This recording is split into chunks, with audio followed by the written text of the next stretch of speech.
Dobre mame imaju ljepljive podove, neuredne kuhinje, hrpe veša i sretnu djecu. Posvuda vidim ovu rečenicu, ali iskreno ona mene nije ikada kupila. Jer sam s vremenom shvatila da ja bolje funkcioniram u urednom domu. Bolja sam supruga, bolja sam mama, smirenija sam i produktivnija u svemu onom što radim. Ja sam Ines, supruga i mama u 30-ima. Nakon što sam se riješila 70% stvari koje su bile višak u našem domu, odlučila sam svoje iskustvo podijeliti sa tobom i napravila kanal Malo minimalizmu. Ako imaš osjećaj da te tvoj dom guši i da imaš sve manje slobodnog vremena za ono što ti je bitno, zaprati Malo minimalizma i pridruži se našoj pozitivnoj zajednici ljudi. Stavi slično komentar ako se nalaziš u fazi raščišćavanja svog doma i života, da znaš da nisi sam. Sigurno si i ti barem jednom čula koliko je život lakši bez nebriga. Manje stresa, više fokusa i one osjećaje kontrole kojima je svima ponekad potreban. I onda čujem da čak i Marie Kondo, sinonim za organizaciju, kaže da je nakon djece malo odustala od pospremanja. I tu se postavlja pitanje, ako ne može ona, kako ćemo onda svi mi? Kao mama dvoje djece, koja je sama ušla u svijet minimalizma, odlučila sam to malo istražiti. Da li njene metode funkcionišu u jednom realnom porodičnom životu? Pročitala sam njenu knjigu i počela prakticirati neke principe u praksi. U ovom videu želim s tobom podijeliti par ideja koje su mi se zaista svidjele i još važnije, način na koji sam prilagodila našem domu i svakodnevnici. KonMari metoda koju je osmislila Marie Kondo je zapravo veoma jednostavna. Zadržavaš stvari koje ti daju radost, a sve ostalo puštaš. Ali ono što je zanimljivo, tek kada te ideje pokušaš primijeniti u svom stvarnom životu, shvatiš šta to zapravo znači. Umjesto da pospremaš sobu po sobu, ona predlaže da ideš po ovim kategorijama, i to tačno ovim redoslijedom. Odjeća, knjige, papiri, ostale stvari. Tu se misle na razne sitnice, kuhinja, kozmetika i slično. I na kraju dolaze sentimentalne stvari, uspomene, fotografije, dnevnici. Marie Kondo savjetuje da sve stvari iz jedne kategorije okupimo i stavimo na jedno mjesto. Naprimjer, sve knjige koje imamo u svom domu skupimo i stavimo na pod.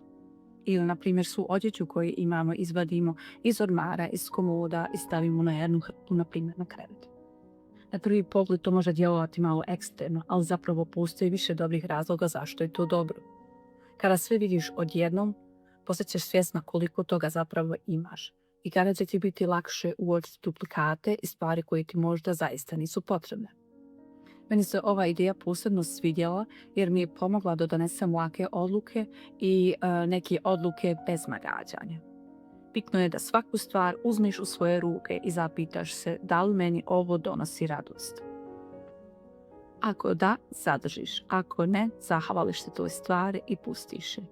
Cilj nije savršenstvo. Cilj je dom u kojem se osjećamo dobro. Ovo su najvažnije lekcije koje sam izvukla. Veliko pospremanje ili svakodnevno održavanje. Pospremajte pomalo svaki dan i pospremat ćete zauvijek. Marie Kondo govori o jednom velikom raščišćavanju, kao nečemu što se dešava u jednom životu kao posebnom događaju i u idealnom slučaju taj događaj bi vas riješio nereda zauvijek. Iskreno meni to zvuči malo idealistično. Moj osjećaj je ovdje podijeljen.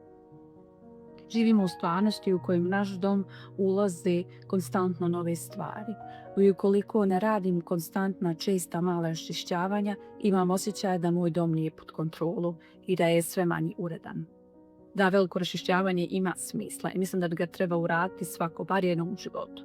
Ali realnost je da takav proces zahtijeva puno slobodnog vremena i dobru organizaciju. Ja sam ga radila u periodu života kada sam bila u stanu i kada sam imala tu privilegiju da ga radim sama, kada su suprug i djeca bili na poslu u školi, tako da sam se zaista mogla fokusirati samo na raščišćavanje. I zato bi svima savjetovala. Veliko raščišćavanje po principu KonMari je definitivno nešto što bi svako trebao probati. Ali nakon toga bilo bi idealno nastaviti sa redovnim kratkim raščišćavanjima. Meni je raščišćavanje postalo upravo tu, svakodnevna rutina. Čim u našem domu spazim stvar koju nam više ne služi, odmah je nosim u kutiju za donaciju ili smeće. Shvatila sam da nije pointa da imam savršen dom, nego sistem i navike koji će mi omogućiti da naš dom, koliko god on bio u haosu, veoma brzo vratim u normalu i uredno stanje. Ne možete pospremati ako niste naučili kako se to radi. Rekla je Marie Kondo u jednom poglavlju svoje knjige. Naš dom treba davati mir, a ne uzrokovati stres. Kada sam razmišljala o pokretanju ovog kanala, vodila sam pravu malu borbu sa sobom. Ne znam da li imate te unutrašnje dijaloge, ali moji su izgledali otprilike ovako. Znala sam da želim da imam kanal koji je na našem jeziku, budući da 70% svog dana pričam njemački i zaista mi fali taj naš jezik i osjećaj bliskosti koji on donosi. Onda sam pomislila, čekaj Ines, ko će tebe slušati?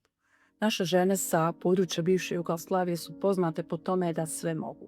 Imaju savršene domove, uvijek su tip-top sređene, žongliraju karijerom, porodičnim obavezama i djecom kao od lakih šali. I napraviti kanal na našem jeziku o raščišćavanju, što je veoma važna tema minimalizma, za mene tada je izgledalo kao da Italijankama pričam kako se trebaju obući. Jednostavno nema smisla.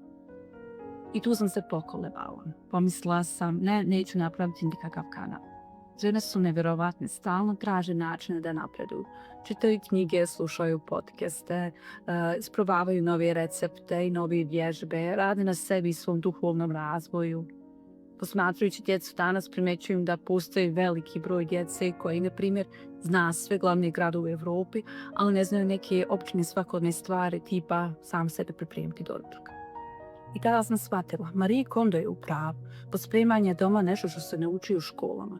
Ne uči se koliko je bitno imati mir u domu da bismo imali mir u svojoj glavi. Zato sam odlučila da će biti neko ko će tu ideju izgovoriti na glas. Pa ćemo vidjeti ko će gledati, ko će slušati i kome će to imati smisla. Prije raščišćavanja vizualizirajte svoje odredište. Što vas zaista motivira da raščistite? Čisto kažemo želim živjeti bez nereda, ali to je poprilično široko i ne daje nam stvarnu sliku onoga što želimo postići. Pokušaj malo drugačije. Zapitaj se kako izgleda moj idealan dan. U kojem prostoru se rado opuštam, u kojem kutku mog doma se nalazi mjesto u kojem se rado opuštam, koje boje i tkanine me okružuju, kako miriše moj idealan dom. I onda napravi još jedan korak dalje. Zapitaj se zašto baš želiš takav život. Kada počneš istraživati razloge iza svojih želja, dođeš do dubljih spoznaja. I upravo tu se krije prava motivacija. Meni je cilj za raščišćavanje uvijek bio da mi dom olakšava svakodnevnicu, a ne da je otežava. Željela sam pronaći male prečice i trikove da mi stan izgleda uredno, ali bez puno truda. Važno mi je kako moj prostor izgleda jer znam da utječe na moje raspoloženje. Kada je dom uredan, osjećam se smirenije, fokusiranije i bolja sam u svemu onome što radim. Zato raščišćavanje za mene nije samo opraštanje od stvari, nego način da bolje funkcioniram u svakodnevnici i osjećam mir u svom domu. Savršen nesavršen dom. Marie Kondo je jednom rekla da od kada ima djecu ne stavlja pospremanje na prvo mjesto. Mnogi su to doživjeli kao odustajanje. Ja to vidim drugačije. Meni to nije odustajanje, meni je to samo promjena prioriteta. Umjesto težnje ka savršenstvu, ona bira svjesno da više vremena provodi sa djecom. I to mi je iskreno i veoma realno. I ja sam s vremenom došla do sličnog zaključka.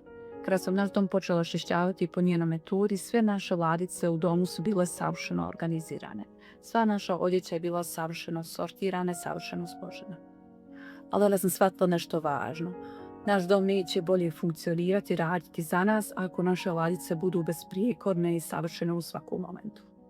Moj dom će biti lakši za održavanje ako je ladica koju imam poluprazna i u koju jednostavno mogu ubaciti svoje hlače i zatvoriti je.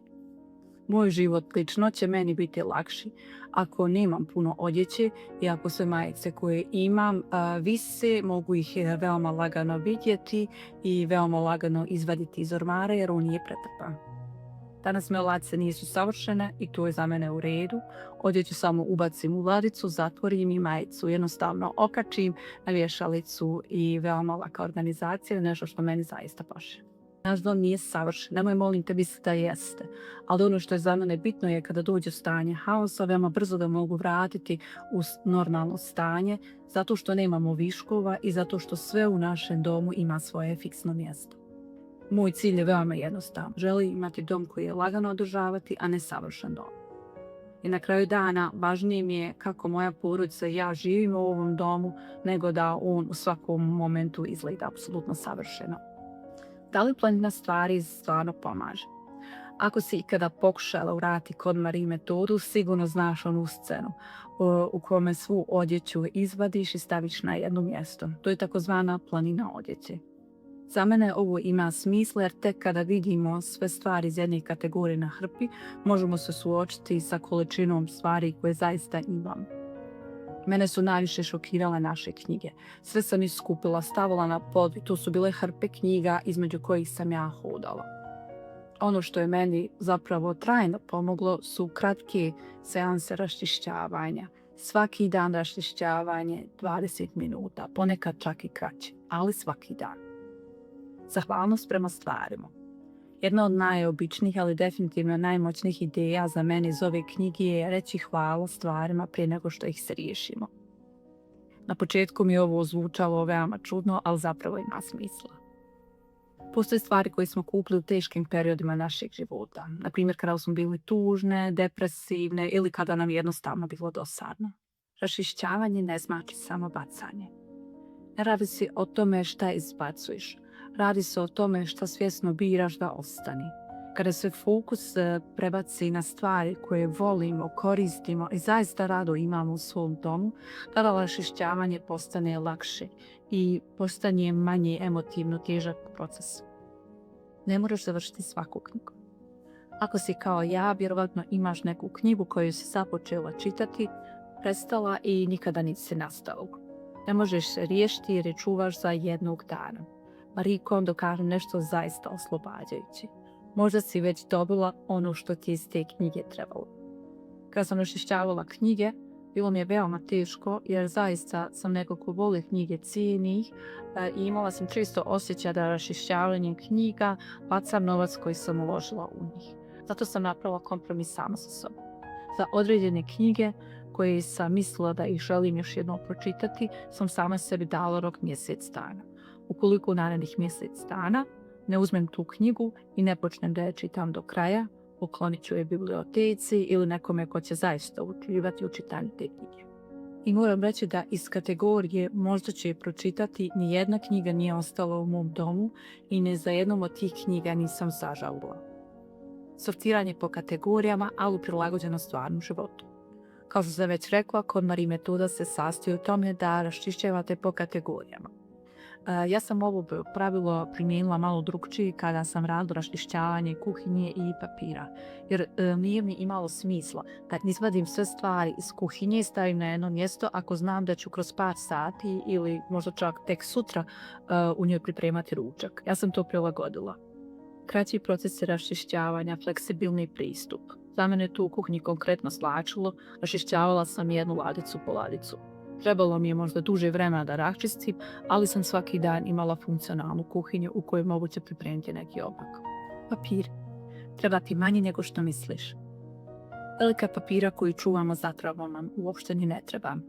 Računi, stare garancije, nasumične bilješke, samo stvara nepotreban nered.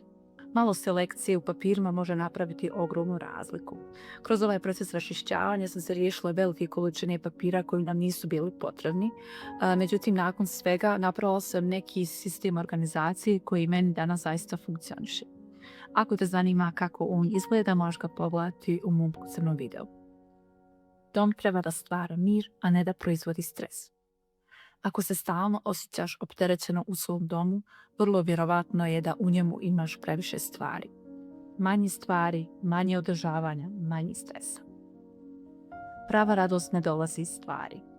Kupovina nam može donijeti taj kratki nalez zadovoljstva, svi to znamo. Ali taj osjećaj brzo prođe. Ono što nas zaista ispunjava na duže staze nisu stvari, nego ono što doživimo i s kim to dijelimo.